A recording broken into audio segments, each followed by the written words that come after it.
Hello, everybody, and welcome to the World of Warcraft Q&A for BlizzCon 2018.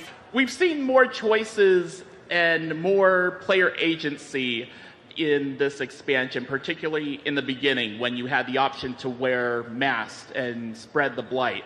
And for some people that are in the know, for upcoming content, there is a quest line involving Saurfang that also gives a moment of agency for Horde players. How important is it to the team that these moments of player agency happen throughout the course of the expansion, and how important is it for these moments to have repercussions for the future?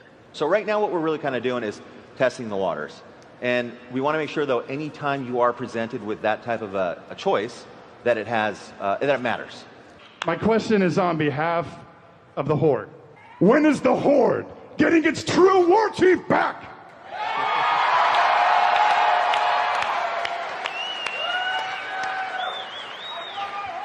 That was it. That's a great question, a person I've never met before.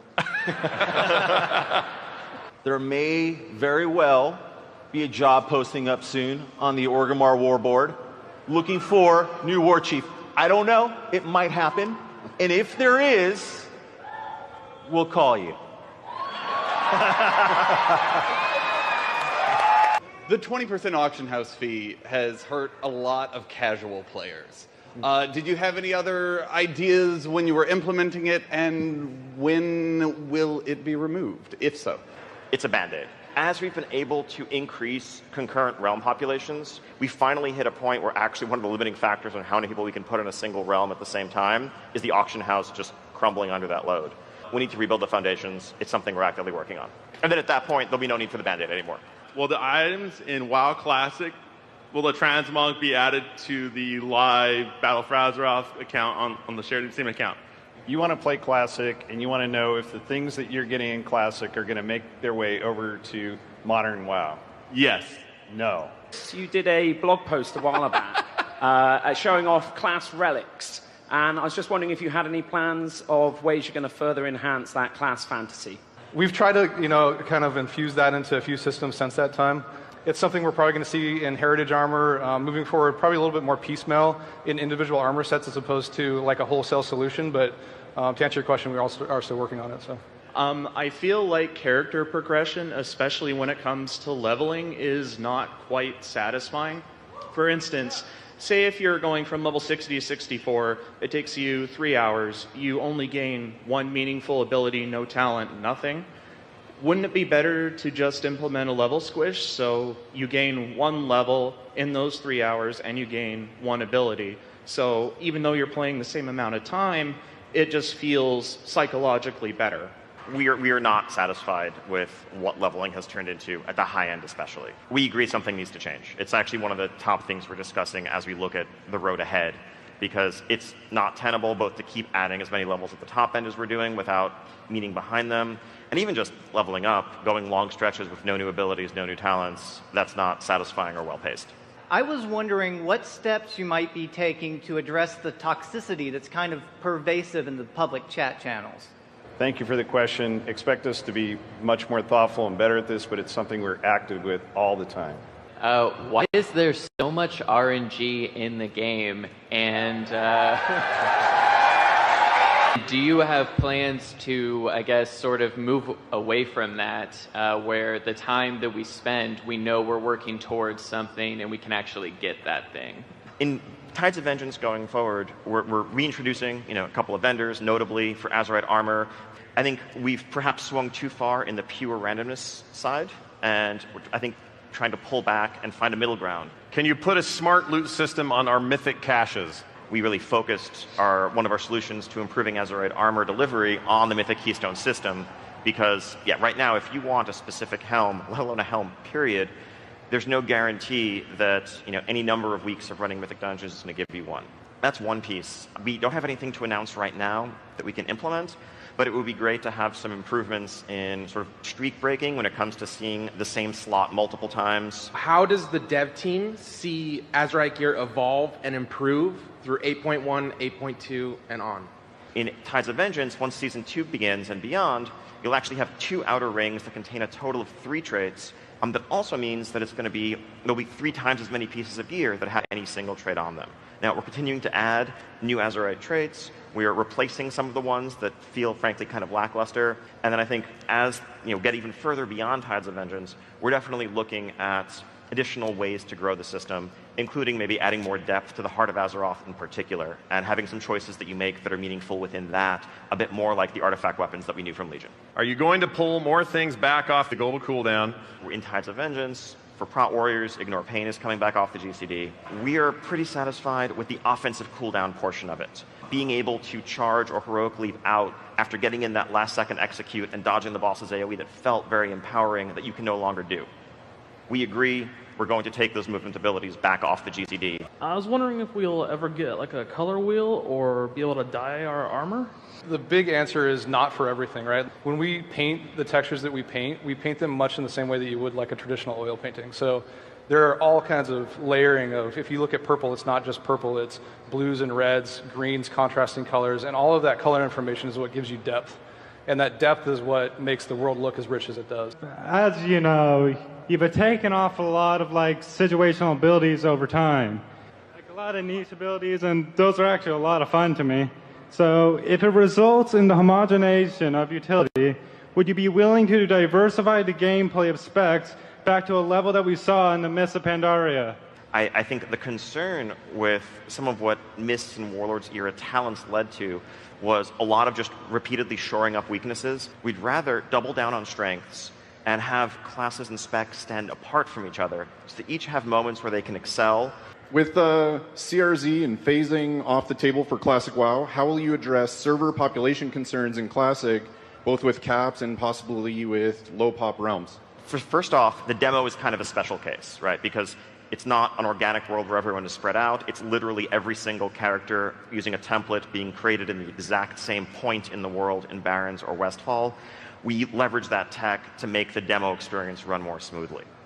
We understand, and I understand completely, that sharding is antithetical to the concept of a cohesive Classic community where you're competing over limited resources.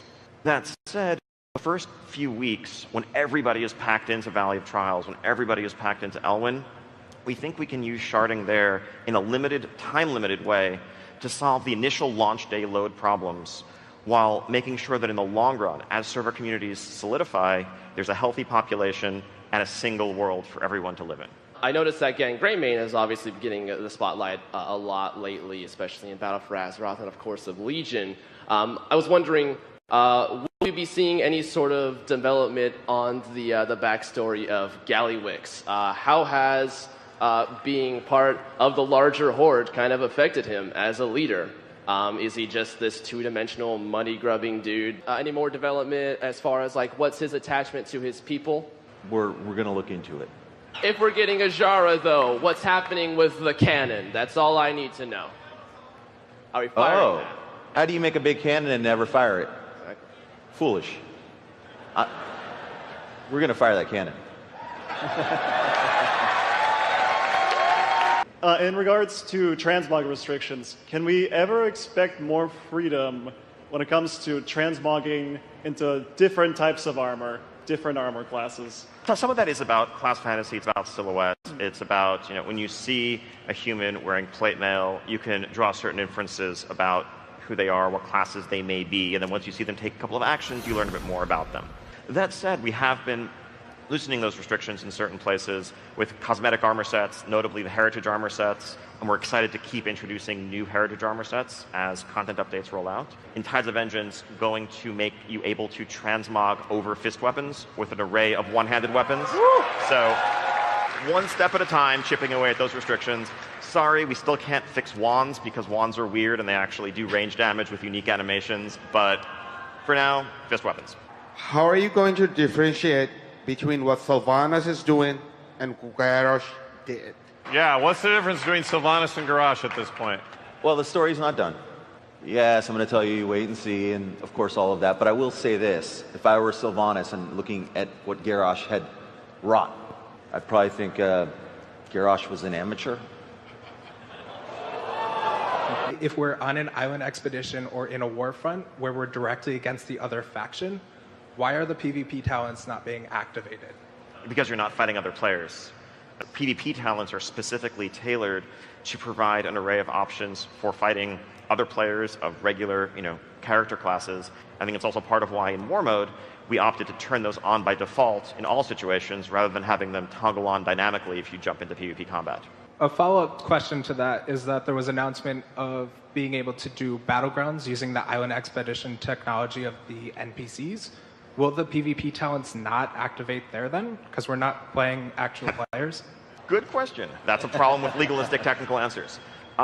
We haven't determined for sure. I think we probably would turn on PvP talents because it's a battleground. That's a PvP brawl. And there, you're fighting against AI opponents that are a literal reconstruction of a Frost Mage or a Moonkin. And it's a Night Elf Frost Mage using, or Night Elf Druid or Human Mage using actual player abilities. Whereas in Island Expeditions, you're fighting Alliance adventurers that are maybe, they're a bit cleverer and they jump a bit more than regular NPCs, but they're not a literal WoW character class. If I'm leveling a Druid exclusively to 120 in Island Expeditions, do you consider me a weirdo? That's fine. Yeah, that's why we made them available. Once you unlock them, we actually buff the experience you get from normal expeditions. And a quick plug, in Tides of Vengeance, we're also adding an account-bound item that unlocks flight paths so that you don't have to worry about not having any of the flight paths and having to re-explore the entire world if you level your alt via Island Expeditions. Will there be a revamped Mythic Keystone leaderboard so we don't have to go to a third-party site? Sort of. The leaderboard still functions as a leaderboard, and I think being able to see the highest keys that have been done on your realm or in the region in a given week, that's still valuable. And the challenge is that it's also the only window into your character's progression. So by Tides of Vengeance, we're looking to just add that information directly to the Armory profile. So that's similar to the history that you see when you open up your own Mythic Dungeon pane. You can see what your times for the week are or what your best times for the season are. That will just be available on a character basis. You don't have to worry about whether you made the leaderboard or not. Even if you do a Mythic 4, that will still be there as part of your profile. Low-performing specs get a bad reputation that persists long after they're buffed. Can you do anything to help Shadow, Shamans, and Ferals find their pickup groups? To some extent, community perception almost matters more than reality in that regard. It doesn't matter if objectively bots or whatever can perform equally. If you as a player are logging in trying to find a dungeon group or trying to find an arena team on a given night and you keep getting turned down because of the community perception of your spec, balance is obviously part of that. Buffs are part of that. Socializing those changes are part of it. Sometimes, frankly, we need to overbuff something to get the community to take note. But we hear you. We know we need to take action when classes are falling behind, when specs are falling behind. Community input drives that a lot. Are there any plans or considerations to bring back tier sets or gear related of some sort to give definition of class identity? Within Battle for Azeroth, we're trying something different this time. That said, I wouldn't say that this is the path we're going to take forever, and it's quite likely that class-themed armor sets will see a return in the future. Regarding Classic, are we staying on this patch forever, or will WoW Classic eventually get its own expansions? Honestly, right now, we're just focused on restoring and getting that 2006 original WoW experience in players' hands. Once the game is out there next summer, we'll do what makes sense. And we'll listen to our players. We'll do what's right for the community, what's right for the game.